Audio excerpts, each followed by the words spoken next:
Shalom. 116వ కీర్తన 1-2 వచనములు. Psalm 116 verse 1 and 2. యెహోవా నా మొరను నా విన్నపములను ఆలకించి ఉన్నాడు, కాగా నేను ఆయనను ప్రేమించుచున్నాను. ఆయన నాకు చెవియొగ్గెను, కావున నా జీవిత కాలమంతయు నేను ఆయనకు మొర్రపెట్టుదును. I love the Lord, for he heard my voice.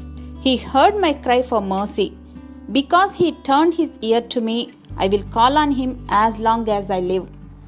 పిల్లలు మాట్లాడుతూ ఉన్నప్పుడు తల్లిదండ్రులు వారిని ఆలకించి వారు చెప్తున్న విషయాల పట్ల ఆసక్తిని కనపరుస్తుంటే అది పిల్లలకు ఎంతో సంతోషాన్ని ఇస్తుంది. When we talk to God, God listens to us actively. ప్రార్థనలో ఆయనకు మొర్రపెట్టినప్పుడు ఆలకిస్తారు. సర్వ సృష్టిని తన స్వాధీనంలో ఉంచుకున్న సర్వశక్తివంతుడు మనం చేస్తున్న ప్రార్థనలకు చెవియొగ్గుతారని వింటేనే ఆనందంగా ఉంది కదూ. He bends down to listen to every word you say to him. Praise the Lord.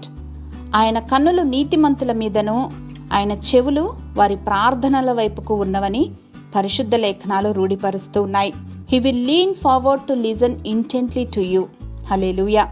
ప్రేమ నమ్మకము కలిగిన మా ప్రియ పరలోకపు తండ్రి, ఎంతో స్వేచ్ఛగా మీ సన్నిధిని ఆశ్రయించటానికి మాకు అనుగ్రహించినటువంటి ధైర్యమును ప్రోత్సాహమును బట్టి వందనాలు తండ్రి. మా ప్రతి మొరను, మా ప్రతి ప్రార్థనను, విజ్ఞాపనను ఆలకిస్తూ ఉన్నందుకు యేసుక్రీస్తు వారి ఘనశ్రేష్ఠ నామంలో కృతజ్ఞతలు సమర్పిస్తున్నాం మా ప్రియ పరలోకపు తండ్రి. ఆమెన్.